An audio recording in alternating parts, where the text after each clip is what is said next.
সেই সাথে 2-0 গোলে জয়লাভ করলো। আসসালামু আলাইকুম। দেশের অলিতে গলিতে স্বদেশে কিংবা বিদেশে আজকে যে যেখান থেকে ভিডিওটি দেখছেন সবাইকে স্বাগত। আর আজকে আমরা সেই ঐতিহ্যবাহী ফাইনাল খেলায় উপস্থিত হয়েছি, যেটা কিনা পুরাচর আছি সেই পুরাচর ঐতিহ্যবাহী ফাইনাল খেলায়, যেটা কিনা কানাই কানাই পূর্ণ। আর এদিকে আছেন আমার প্রিয় খেলোয়াড় রিমু ভাই। রিমু ভাই আজকে দর্শকের উদ্দেশ্যে কিন্তু বলেন।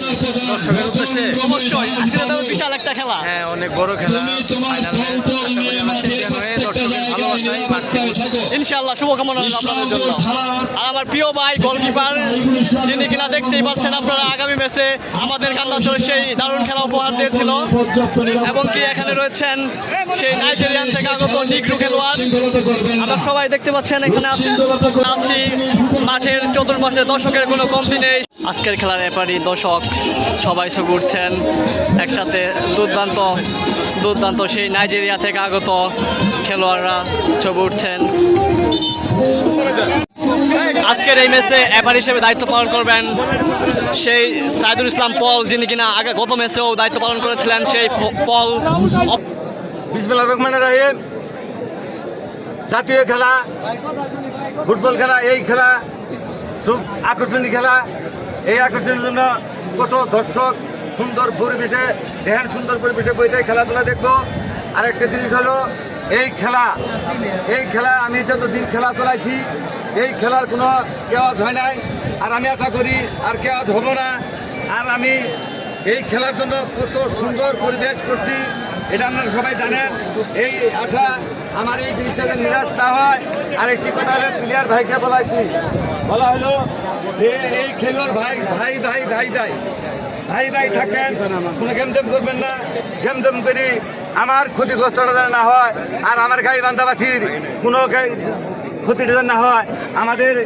আমাদের এমপি সাহেব প্রধান অতিথি ওনা এখানে একটা মিটিংয়ে গেছে।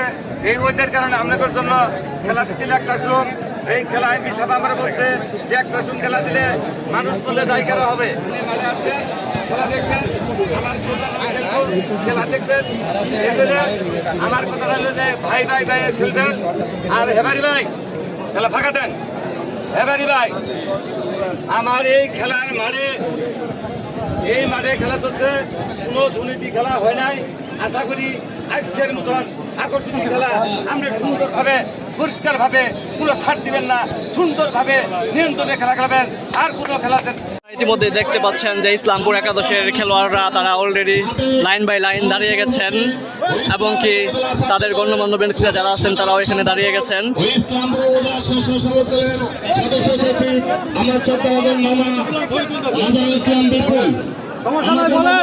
আর আজকের খেলায় দর্শকের কোনো কমতি নেই, অল্প কিছুক্ষণের মধ্যে এই খেলাটি শুরু হয়ে যাবে। আপনারা দেখতেই পাচ্ছেন যে বিশাল আয়োজন। আজকের খেলায় চতুর্থ দল অংশগ্রহণ করছেন। এটা হলো গঙ্গাপাড়া ফুটবল একাদশ ভার্সেস ইসলামপুর ফুটবল একাদশ। দেখা যাক লাস্ট হাসিকে হাসে আজকের খেলায়, আমরা এটাই অনুভব দেখার জন্য অপেক্ষা করব। দুই দলের প্লেয়াররা তাদের খেলার আগে নিজেকে জ্বালিয়ে নিচ্ছেন, এবং কি মাঠের ভিতরে অন্যতম ছাত্র নেতা ইসলামপুর উপজেলা যুবদলের সাবেক সাধারণ সম্পাদক। আজকের খেলায় মাঠের ভিতরে যে প্রধান অতিথি তাদের কাজ ছিল, তারা তাদের মূল্যবান বক্তব্য প্লেয়ারদের উদ্দেশ্যে দিয়ে গেলেন, এবং কি দিক নির্দেশনামূলক কথাবার্তা বললেন রেফারিদের উদ্দেশ্যে। খেলোয়াড়দের করছে যে আজকের খেলাটি মন মুগ্ধকর পরিবেশে হচ্ছে। আপনারা দেখেই বুঝতে পাচ্ছেন যে খেলায় কোনো দর্শক সমাগমের কমতি নেই, লোকের অভাব নেই, চারপাশে শুধু ফুটবল টুর্নামেন্ট 2025 যে সকল সদস্যবিন্দু এবং আয়োজককারী রয়েছেন তাদের নাম ঘোষণা করছি। এবং সেই সাথে 2-0 গোলে জয়লাভ করলো পুরাচর গঙ্গাপাড়া যুব উন্নয়ন সংগঠন ফুটবল একাদশ। অনেক অভিনন্দন পুরাচর যুব উন্নয়ন সংগঠন গঙ্গাপাড়া ফুটবল একাদশকে, সেই সাথে অভিনন্দন আমাদের আধারানো ইতিমধ্যেই সুন্দর চমকের মধ্য দিয়ে আজকের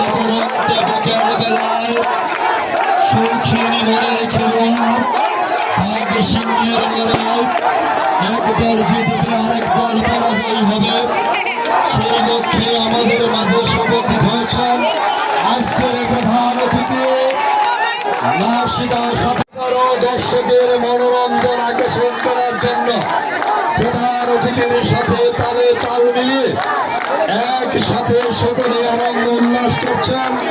সেই জন্য আমরা তাদের প্রত্যেককে অভিবাদন জানাচ্ছি এবং সেই সাথে আমাদের মাঝে